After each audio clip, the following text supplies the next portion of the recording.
All right, just got back to the Bay from Seattle, riding back home from Levi Stadium.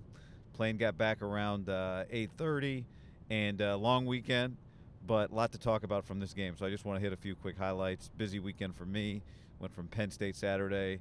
Flights were all great. Got to Seattle around 10:30, 11 on Saturday night, and took the first time to Lumen Field. I got to tell you a few things. I asked a couple people, like, am I allowed to say this place is awesome? It's awesome. That stadium's awesome. I'd never been there. I know a lot of you guys probably have, but I'd never been there. And you sit down and the thing starts filling up, and the whole, not the whole, but most of the lower section on the far side of the field behind the Niners bench was 49ers fans.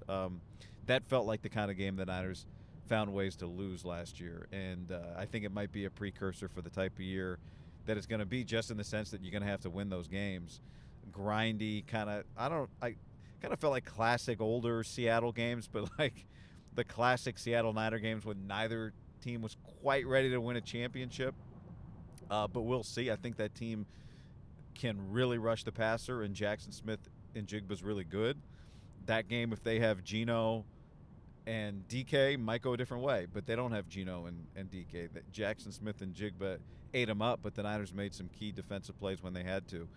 I think that one of the early 2025 stories, if you think about what was one of the early 2025 stories for the 49ers, it was the schedule. And then 15 other things happened, contracts and injuries, and the concern really turned to whether this team was good enough to win enough games to make the playoffs, is good enough, and it's legitimate. I mean, we'll see. I think they are. But I think you got to go back to the fundamental thing that kind of this offseason or this season started with, which is the schedule. And, if you watch I caught the end of the Sunday night game, those two teams, the Ravens and the Bills, are not on the 49ers schedule this year. And you can't do that every year. You're not going to get a last place schedule, you hope, every year. But when you do, and I know the last place schedule is that's not everything. People always remind me, like, it's only a couple of games, which is true. It's only a few games that really, the other stuff is set. It's true. We'll put it this way then. The whole thing fit together. The last place schedule plus the schedule rotation the Niners had, it fit together. And that's not a part of this day. This day was a divisional game, and the Niners were 1-5 in divisional games and lost the 4 of them by 13 total points combined. But I think this game was kind of representative of some of the games you'll see this year, where you're not playing a top 3 or 4 or 5 quarterback, and your defense is going to have a chance to hold the opponent to, under 20 points, and your offense maybe can get away with some mistakes, or your team can get away with some mistakes that you can't get away with when you're playing last year's schedule. So even though this was a divisional game, I think it was a reminder of that. I think maybe it was an indication of that. Niners had some critical penalties, a couple of bad interceptions. The second one in particular, Kyle Shanahan said after the game, he did not see. Kyle seemed like he was in the glow of victory after that game, after what had to be there were so many moments, the reactions. We calling the game on TV. We're right next to the Fox television booth. I could see in there. I could see all their monitors. They got some some really cool setup in there for Joe Davis and Greg Olson. Greg has a couple of monitors that are on delay, which is cool. So he's got like a monitor that's the all 22, but it's on a couple second delay. So we can watch the play and then see the all 22, and then the replay comes on TV. So I could kind of peek over and see some of what they had, and we had the TV broadcast in front of us.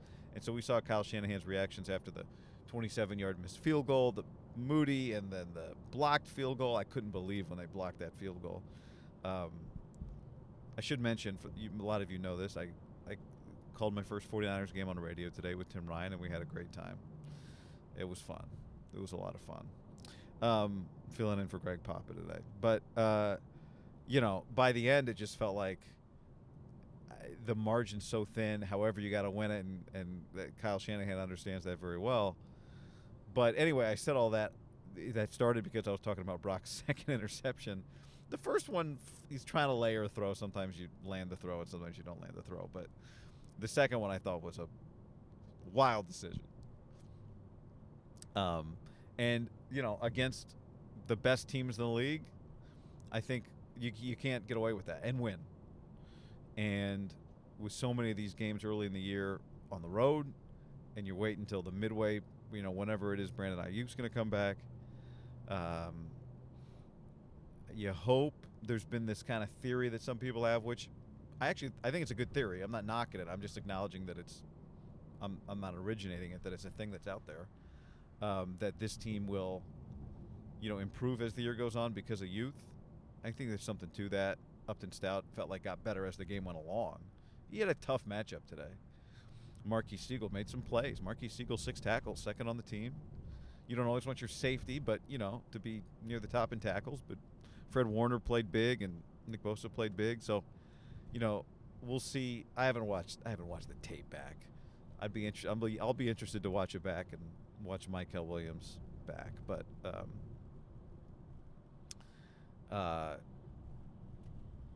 I think it's gonna be like that. Now this week you get Spencer Rattler, but you're on the road in New Orleans. Okay, what kind of game's that going to be? Arizona back at home. They're good. That's one of the better quarterbacks you're going to face all year. Do you have to play perfect football to beat them? Probably not. But they're probably. I've said they're probably like Seattle with maybe a little. Seattle's defensive front is so good. Kyler gives you a little ceiling that Sam Darnold doesn't, that Geno Smith didn't. Other big headline, Robert Saleh's return. I mean, I think that's, when I think about like Monday, what everyone's going to be talking about, I think it's going to be that. Nick Bosa, big play at the end. But Robert, sometimes they beat the blitz. Sometimes they beat the pressure. But as that game went along, it felt early like Seattle was just going to be able to pound the 49ers with the run. And then the Niners got some big negative plays early in some Seattle drives. And it was a big Robert Saleh day today. The other guy, and we have so many takes, so many things we talk about. Some are right, some are wrong. I got two today that I feel like this is what I've been talking about for 2-3 weeks. One I've been talking about for a month. The last one the first thing I'm going to say here is about D Winters. And for the last week and a half, doing interviews, and people ask me like, who's the young guy you're looking for? I've been asked that question many times, or who's a key player on defense, that sort of thing. And, there's a lot of good answers. My answer the last week and a half has been D Winters feels like a forgotten player. Last year, all the defensive rookies come in, Malik Mustafa, Renardo Green, immediate impact. This year, it happens again. Like, C.J. West and Michael Williams and Marquise Siegel and Upton Stout. And can Nick Martin, who was inactive today, can Nick Martin take the job from D Winters? And it just feels like in year 3, he always had the high end, and now he's putting the fundamental part of the game together that gives him a real chance. Again, we got to grind the tape back, but I don't remember a play today that you went, oh, D Winters was in the wrong place, or oh, D Winters was a little out of control, or oh, D Winters overran that. He made some big plays. He seemed to be more under control while not losing the thing that makes him potentially special. So, that was one of the big headlines. Offense, Christian McCaffrey, 31 touches. Do you win without Christian McCaffrey? I mean, as a receiver, he is so impactful. And it was good to see Brian Johnson get used the way he did. If you had told me Brian Johnson, what were the final stats here? If you had told me Brian Johnson had 9 carries, I wouldn't have thought that McCaffrey had 31 touches. He had 9 catches, McCaffrey, in 10 targets and 22 carries. For 142 total yards, no touchdowns. But it just felt like he had so many big catches, big conversions, big moments where Purdy knew he could go to him. Brock was under a lot of pressure today.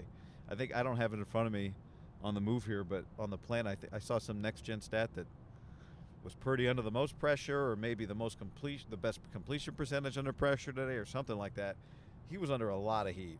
And, early in that game, I was really concerned about the 49ers offensive line.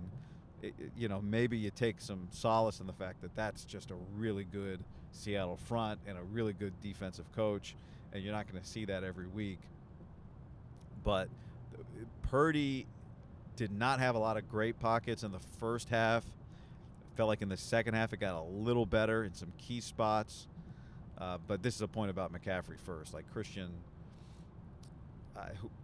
my heart sank on Thursday night when I was in State College, Pennsylvania, on my way to dinner, and I got a text message about McCaffrey, and then and I called Tim Ryan, texted Tim Ryan right away, and he called me, and I just didn't know. You know, you see that happen, and you go, oh no, and then here we are 3-4 days later, and he's got 31 touches, and you don't win the game without him. You don't win the game without him. So does he need 31 touches every week? You hope not, because. But here's the other thing: it's just like there's not a lot. Once Jennings got hurt, and the 49ers down the stretch, it's Russell Gage and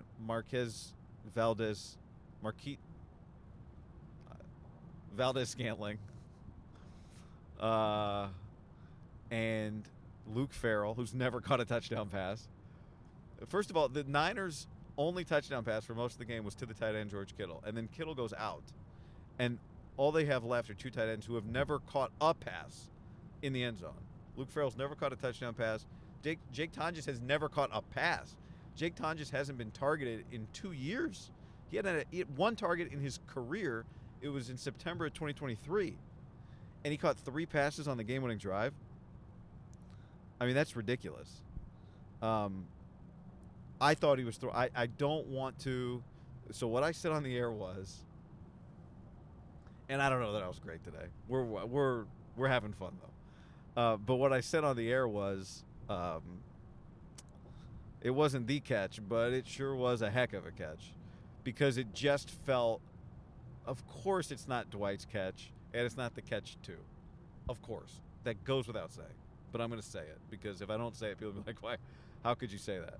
Understandably. But here's what was similar about it to me. I was not there for the catch, but I've seen the video, and people describe it like it was. Some people who were there, I've told the stories like you thought it was going out of bounds. So this ball that Purdy throws, the Niners are going left to right on the field, so we're in the box.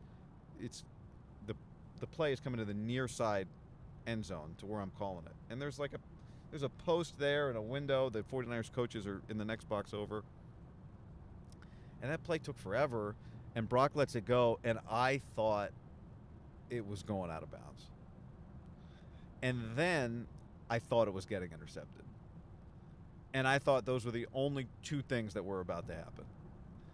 And then Jake Tonjes came out of nowhere and made the greatest catch of his career. And it was the third catch of his career, and it was the third catch on that drive and the first touchdown catch of his NFL career, which is incredible. And he's from Los Gatos and went to Cal, and that's just amazing. But I thought that ball was going out of bounds, and I definitely thought it was getting picked.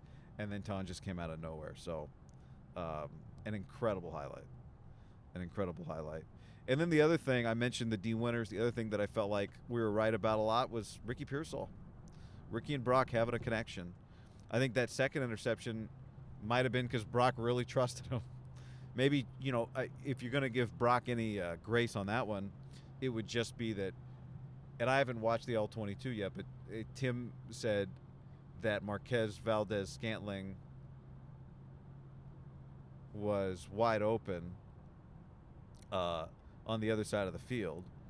So we'll have to check that. But maybe it was a result of just the amount of trust that Purdy has in Ricky P. But did you see it finally happened? The Niners hit a 45-yard vertical go ball in crunch time. Probably not truly a go ball. I got to go back and look at the route. But the ball that Purdy threw to Ricky Pearsall, perfectly thrown. Perfectly thrown. Just missed the defender's arm. Defender had it perfectly covered. So Ricky probably got blocked out a little bit from the ball and made a great catch. And that's what the 49ers have been missing. Think about all the times you've seen the Niners try to come back from 14 down or 3 down, and you just want them to hit one home run. A touchdown would be nice, but maybe something just into triples alley, leg it out. And 45, there was nothing tricky about it. It was one-on-one down the sideline. Purdy just had to make a great throw, and Ricky had to make the play. And Purdy made a great throw when they needed it most. I know everyone's got the stats, like third most 20-yard plays in the last 2 years and all that stuff, and it's real. I get it. But in these moments, it's not about getting like, I mean, I would love, the 25-yard over route's great, but sometimes you just need somebody to make a play down the sideline one-on-one and catch a 45-yard bomb. And that's what he did. And that was awesome. So it was one of those games where you go, if whoever loses this game is going to feel awful about it, because neither team played great, but somebody's going to get to win it, and then they're going to feel great about that. So we'll see. I think it might be an indication of a stressful week-to-week season incoming, but you don't see them again till week 18. You think they'll be a better team by then, but I do think there is this element of like winning those games gives young players especially, but just gives a whole team, gives the coaching staff, gives vets, gives everybody some confidence, makes them feel good, like we're catching some breaks. And I think after last year, it would have felt pretty bad to lose that game, not just because of that game, but because it felt like you lost a lot of games like that last season. So, big one. All right, a lot to talk about this week. We're almost home. And I'll talk to you soon. Later.